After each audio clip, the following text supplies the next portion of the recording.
decisão muito importante na vida dela. Glória a Deus.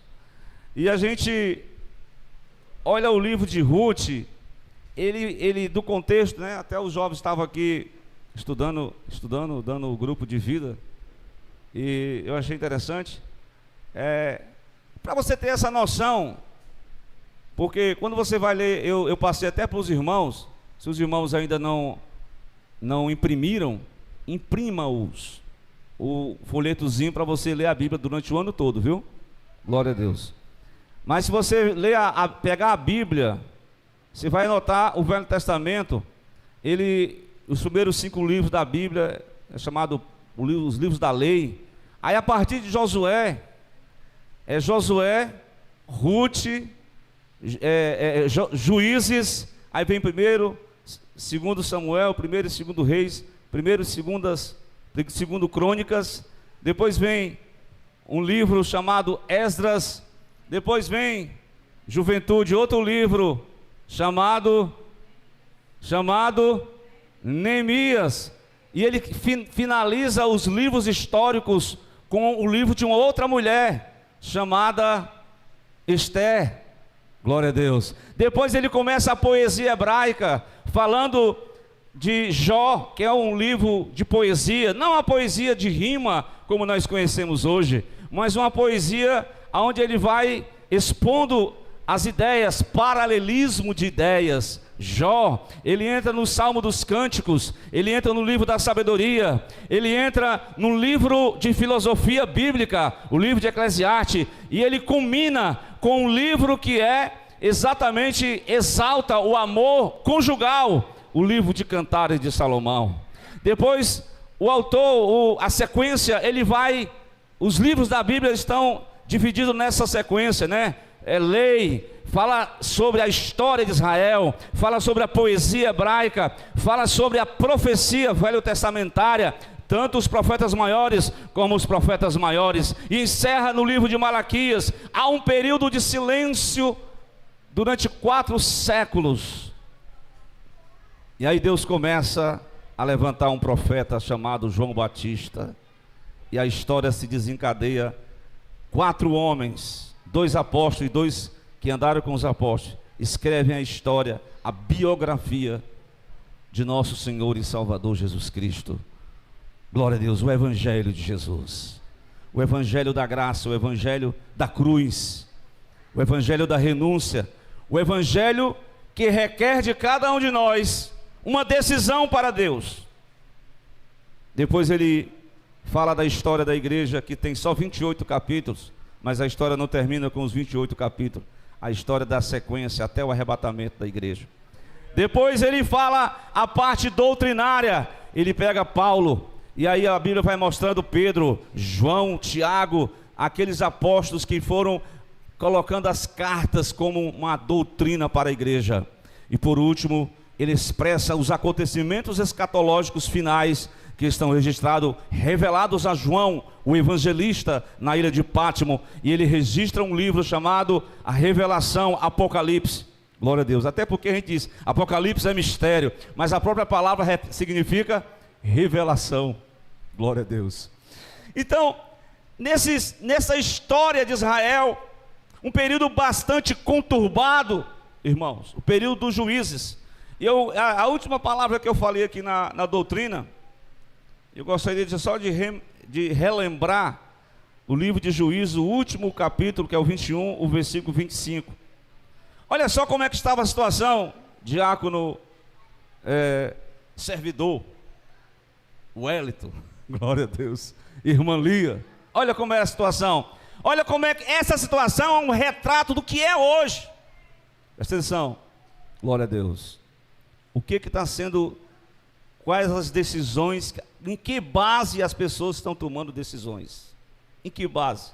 O texto diz o quê? Naqueles dias não havia rei em Israel, porém cada um fazia o que bem parecia reto aos seus olhos. Ou seja, aqui é um período em que essa questão de lei essa questão de seguir a obediência era tratada em segundo plano, ao ponto de que um juiz, um homem consagrado a Deus, um homem que foi desde o ventre da sua mãe, desde criança, desde a sua meninice, o seu nascimento foi algo extraordinário, porque Deus abriu a madre da sua mãe, e Deus visitou Israel, e deu-lhe o nome de Sansão. Vocês conhecem a história dele, não é? Glória a Deus. Qual é o destaque das crianças? Presta atenção, crianças. O que vocês entendem de Sansão? O que ele tinha de em comum? Era forte, tinha um cabelão, matava leão, e muita coisa, hein? Glória a Deus. Mas ele era consagrado. Vocês são consagrados diante de Deus, para serem de Deus. Vocês não vão se desviar jamais, porque vocês foram consagrados ao Senhor. Diga amém. Você crê nessa palavra? Não é só para os jovens não, é para todos nós. Glória a Deus. Por isso, se tem algum irmãozinho aí querendo tomar um drink socialmente, ei, irmão, tu é consagrado, irmão. Tu é nazireu de Deus, irmão. Glória a Deus. Entendeu a mensagem? Então, Sansão, ele disse: papai e mamãe, eu quero me casar.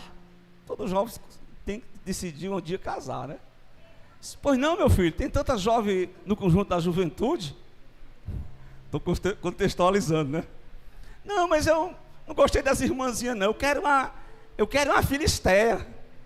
Mas você sabe os costumes da nossa época, da nossa lei, que não permite. Não, mas eu amo muito ela, eu estou apaixonado.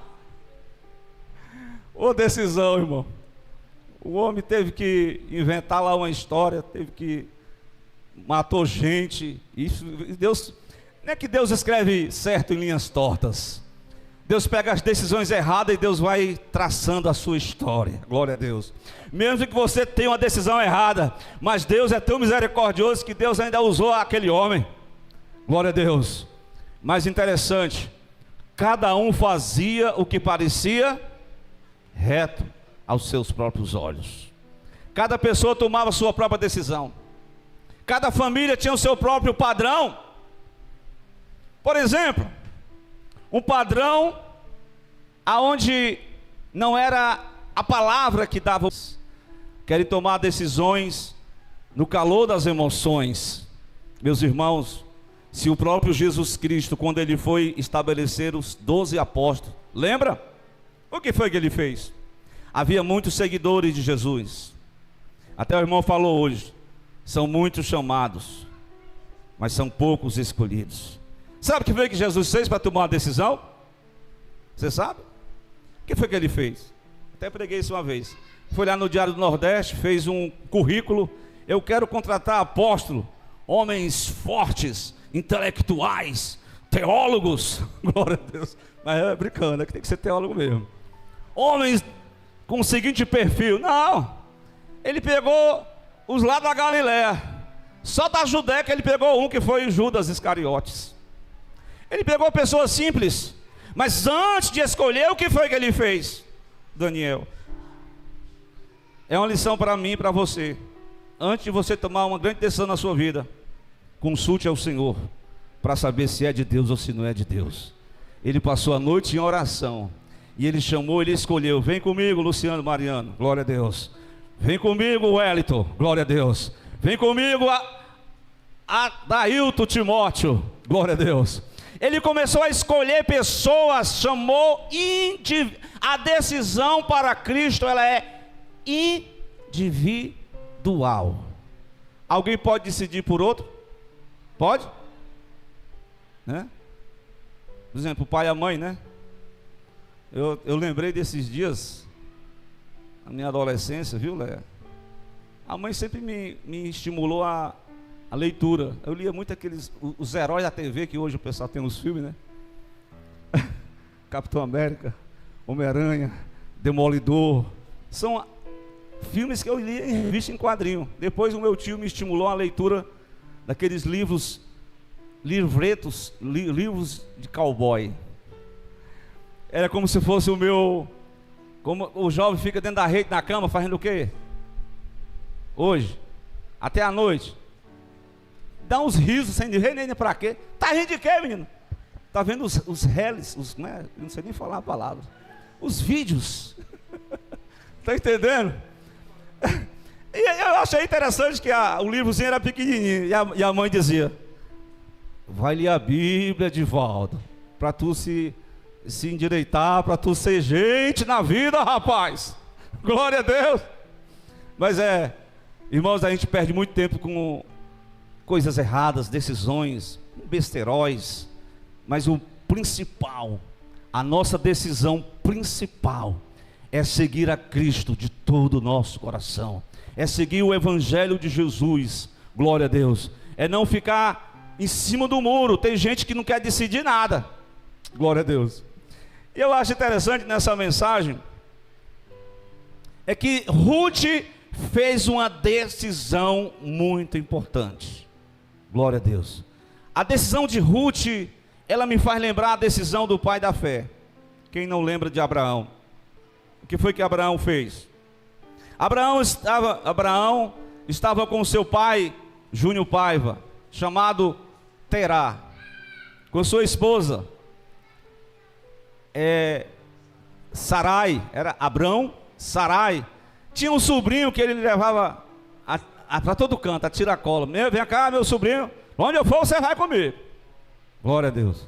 E Abraão, o Senhor, ele começou a ver os ídolos da casa do seu pai, Terá. Começou a ver a idolatria de esse negócio aqui, eu não me conformo com isso não. Eu vou analisar pelas coisas, eu vou olhar que... Aí ele começou a ter um entendimento natural de que os deuses feitos pelas mãos dos homens é vaidade. Somente um Deus que é invisível, e esse Deus, ele começou a se conectar com ele. E esse Deus ele é um Deus que não está no mudo, parado, fixo, alguém orando para ele está só como morto.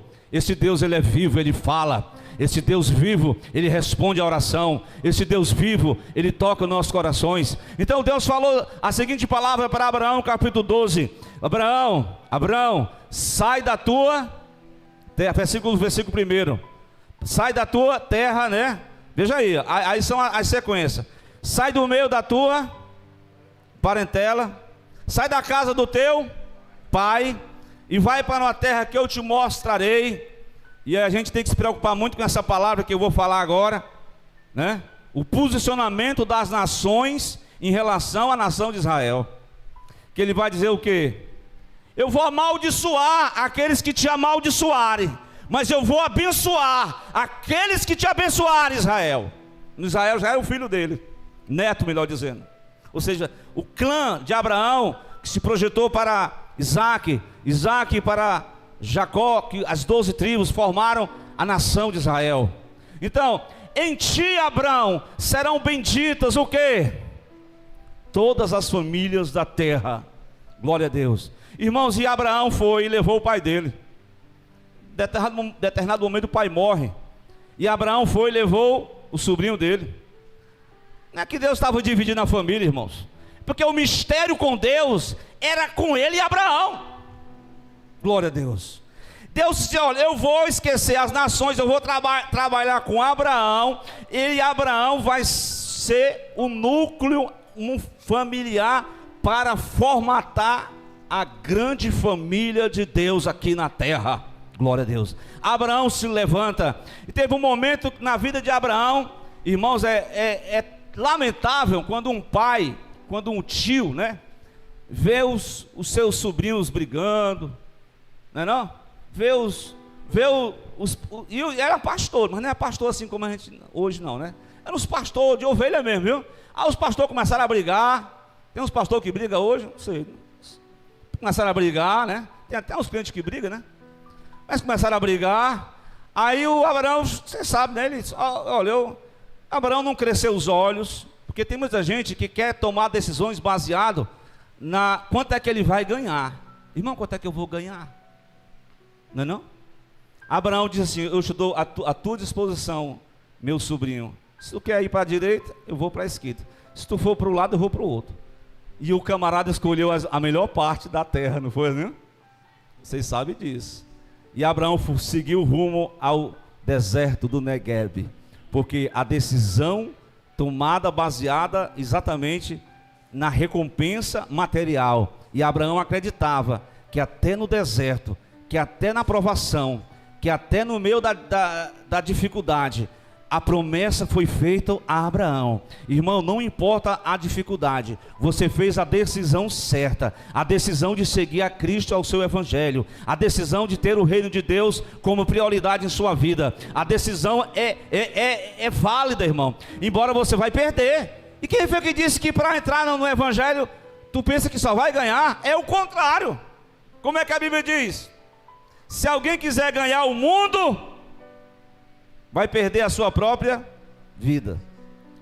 Quer dizer, se você quer ganhar a sua vida, negue-se a si mesmo. Essa é a essência do evangelho nessa noite que nós queremos aqui mostrar.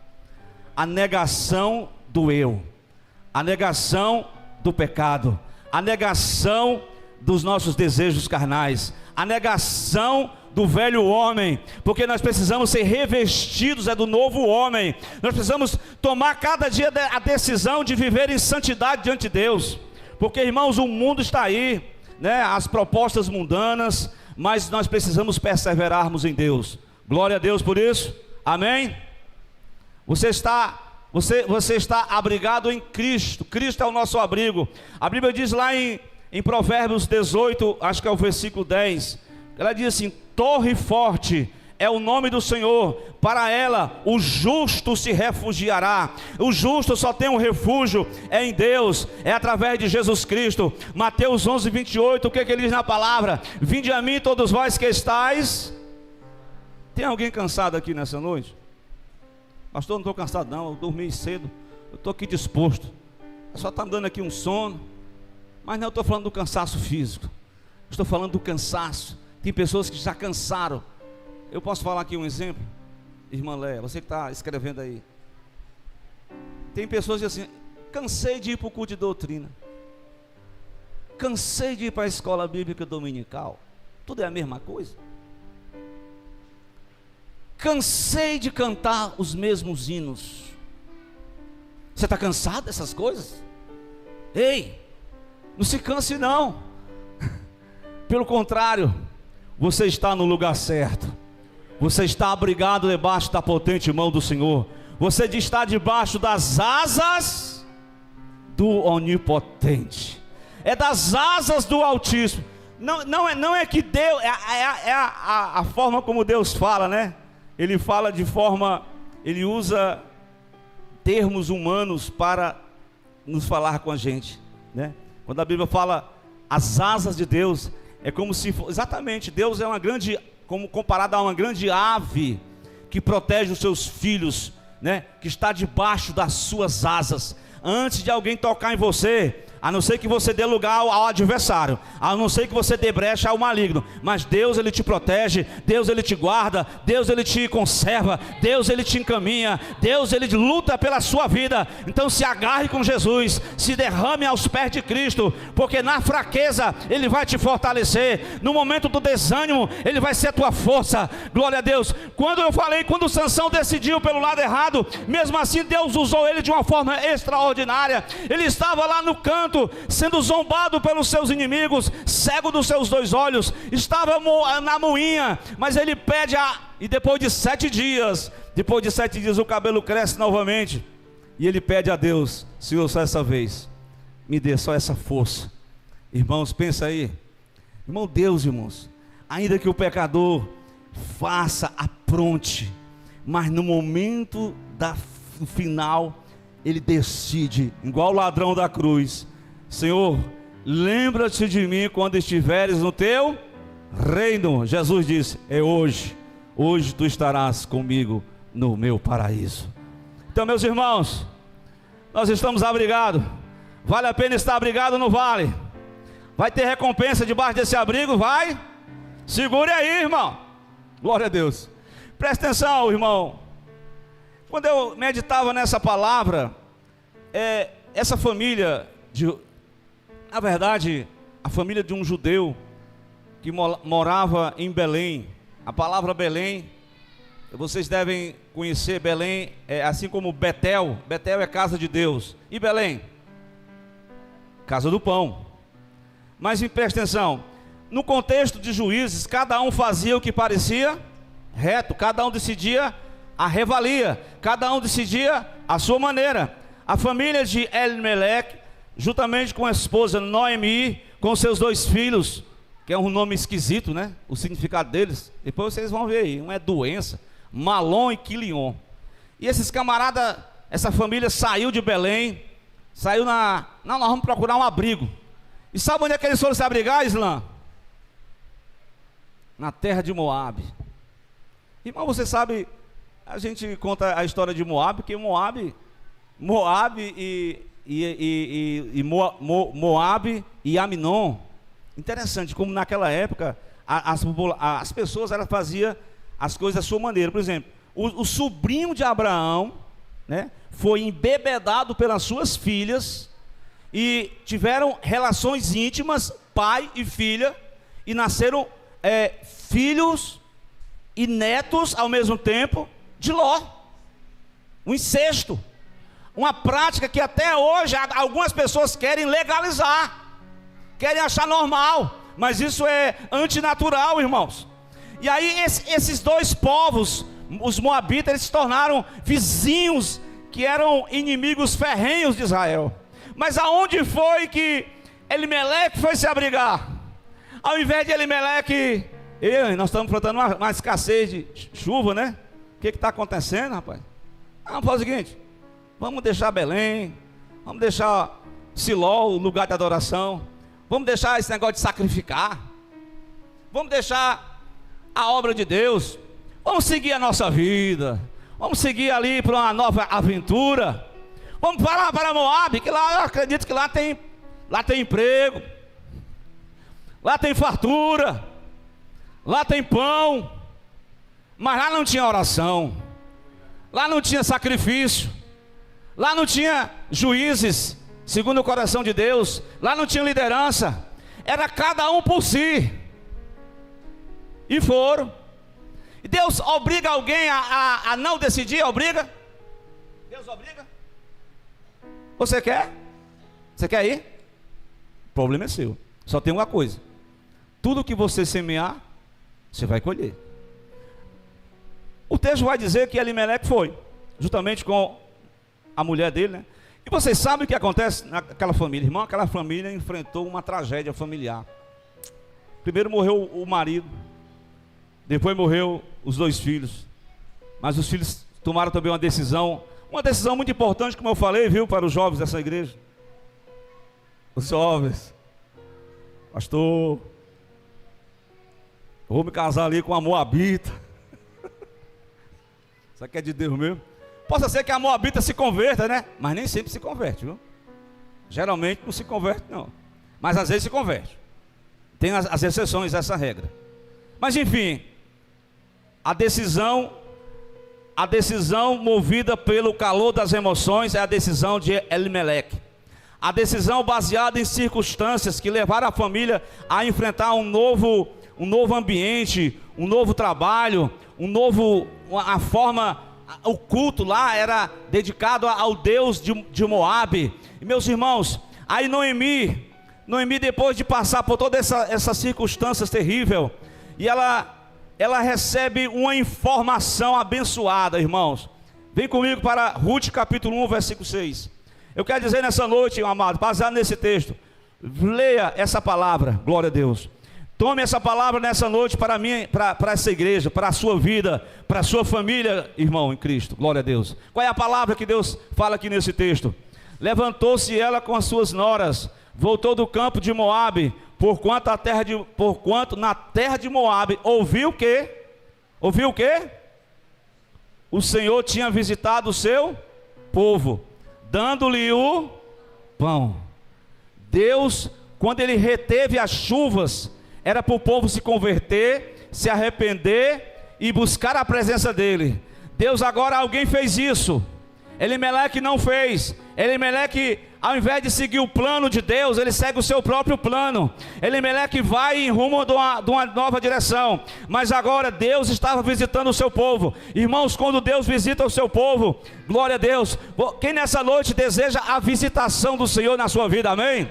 Você deseja que Deus visite o seu coração? Pastor, às vezes o culto está frio, não sinto nada. Meu irmão, você vai escutando a palavra aí, vai dando glória baixinho aí, mas quando a unção chegar aí, quando a visita de Deus tocar no teu coração, você vai sair nessa noite impactado, renovado, fortalecido. Você vai deixar os pecadinhos de estimação, porque Deus quer uma nova criação na sua vida. Deus quer que você ande em santidade. Essa vida mundana, essa vida dominada por esse mundo, isso não vale a pena. O melhor é estar abrigado debaixo das asas do Senhor. Amém? Nós temos que voltar para nossas origens. Temos que voltar para nossa casa. Eu vim com 4 pessoas, agora só tem eu e essas 2 estrangeiras. Voltou, teve que vender as posses, né? Juntou todo o dinheiro. É claro que a posse não era vendida para outras pessoas, era vendida dentro da tribo. Não é assim? São as pessoas da tribo é que compravam as posses, certo? Então eles venderam tudo, investiram tudo, foram para a viagem, fizeram ali uma viagem lá, acabou morrendo, perdeu. Lá vem a viuvinha Noemi, sem nada. Mas ela disse: olha, não adianta vocês me seguir, irmã. Não adianta não, eu sou uma pessoa de idosa, eu já estou no fim da carreira. Se eu me casar hoje, vocês não vão esperar para que eu gere filhos. Vocês fiquem na terra de vocês. Vocês estão acostumados a adorar os deuses de Moabe. Vocês estão acostumados aos costumes de Moabe. Mas lá em Israel é diferente. Lá a cultura é diferente. A cultura de Deus é diferente da cultura dos homens. Deus tem algo para fazer no meio do seu povo. Então Israel tinha uma forma, claro, a desobediência não deixava eles assim o prosseguir, mas Deus estabeleceu tudinho dentro da lei, as formas, como o cuidado social, o cuidado com a viúva, o cuidado com o órfão, o cuidado com o estrangeiro.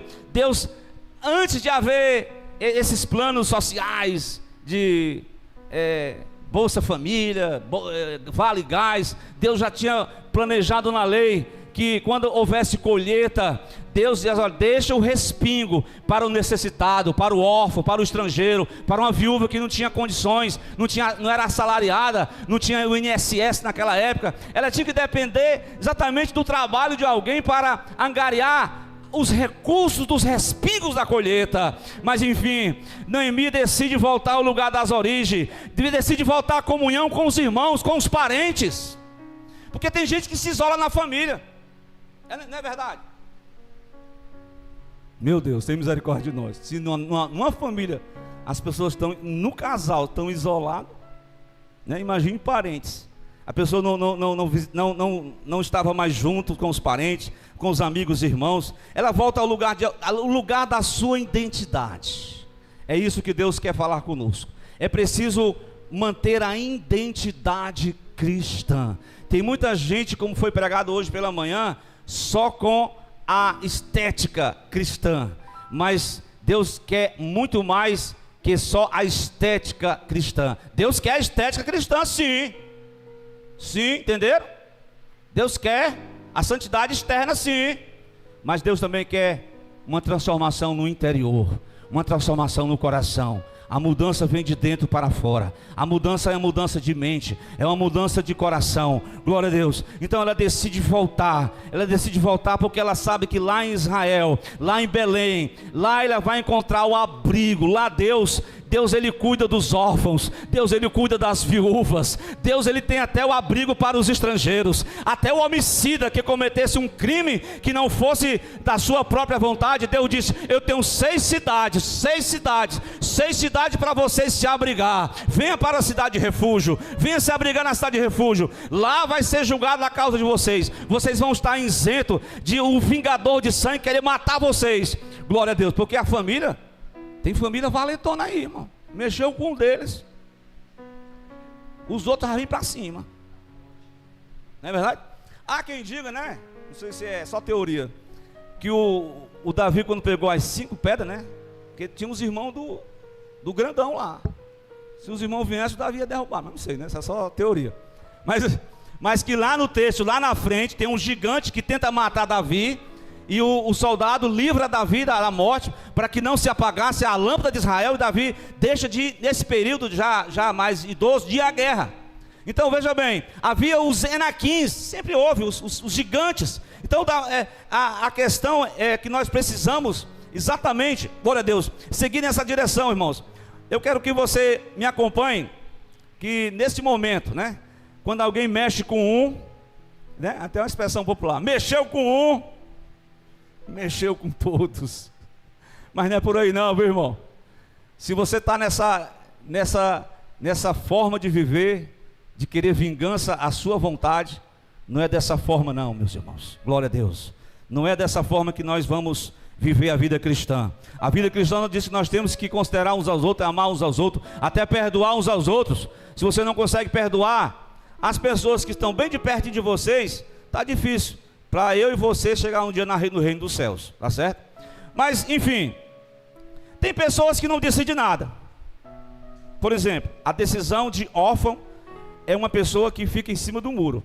Tem gente que escuta a palavra do evangelho, até aceita inicialmente, mas depois que a Noemi, ela expõe os espinhos de seguir a Israel. Olha lá, não é fácil, mas se você quiser vir, você vai vir. Eu só tenho que dizer uma coisa: a caminhada é difícil. Quem foi que disse que seguir a Jesus é fácil? É fácil, é? Tem alguém que possa me dizer que seguir a Cristo, o evangelho, é fácil? É fácil? Não é fácil, mas Deus, Ele nos dá abrigo nos momentos difíceis. Fique com essa palavra. Quando você sentir realmente incapacitado, eu quero dizer, declarar em nome de Jesus, receba essa palavra em nome de Jesus. A nossa capacidade vem de Deus, a nossa força vem de Deus, o nosso abrigo está no Senhor e Salvador Jesus Cristo. Portanto, meus irmãos, a decisão de Ruth é uma decisão de convicção, é uma decisão de: gostei de você, viu, sogrinha? Quero fazer parte, quero continuar fazendo parte da sua família. Eu quero continuar com vocês. Vocês são pessoas de bem. Glória a Deus. Irmãos, como é bom isso na família, né? Irmandade, unidade. Salmo 103. Uma decisão. A decisão você pode ler no versículo 16. Glória a Deus. Os irmãos estão se ajustando aí. O versículo 16, só para a gente finalizar, vai dizer assim: Ruth disse assim, ó, no capítulo 1, versículo 16: não me istes para que eu te deixe de afastar de ti. Ou seja, eu quero continuar sendo sua nora, porque aonde quer que tu fores, irei eu, e aonde quer que tu pousares, eu pousarei. Ou seja, Ruth está dizendo assim: olha, eu vou manter com você a minha lealdade, fidelidade. Glória a Deus. Isso é de suma importância, somente com relação marido e mulher. Tem maridos e até mulheres que têm deixado essa questão da lealdade, né? Cristo estabelece um padrão. O padrão de Cristo é o seguinte: a igreja é comparada à noiva. Por que a noiva? Porque é um nível de compromisso bastante sério. Mas aí Deus diz: a igreja é comparada à esposa. A esposa já é um negócio muito sério, porque é uma relação de amor. Exatamente, a lealdade tem que ser o ponto principal entre o homem e a mulher, entre os familiares, entre o adorador e o Criador. Nós precisamos decidir se manter a lealdade à família de Deus. Meus irmãos, a lealdade é algo muito importante. A lealdade entre os obreiros da casa do Senhor. Glória a Deus, amém.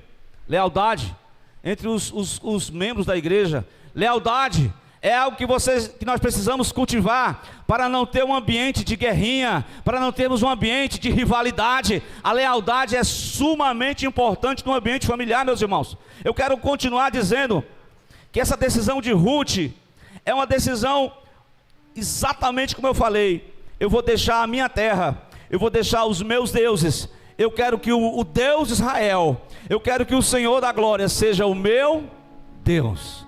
E eu quero nessa noite perguntar aqui, se você ainda não decidiu a sua vida para Jesus, que você faça isso esta noite. Se você aí está afastado do Evangelho de Jesus, e nessa noite Deus fala contigo nessa palavra. O mundo em que nós estamos vivendo não tem abrigo para ninguém, não tem amigo verdadeiro, mas o verdadeiro abrigo está em Cristo. Cristo, Ele conhece os nossos pontos fracos. Cristo, glória a Deus, Ele sabe a nossa vida. Então nessa noite, é uma palavra que o Senhor fala para nós. O Senhor vai abençoar, vai galardoar o feito para aqueles que vieram se abrigar nas asas do Altíssimo. Glória a Deus. Quem acredita nessa palavra, diga amém. Você começa a desfrutar desse abrigo, você já está desfrutando desse socorro, bem presente na hora da angústia.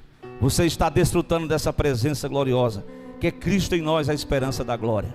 Então nessa noite nós convidamos a igreja do Senhor a reafirmar o seu compromisso de lealdade ao Cristo.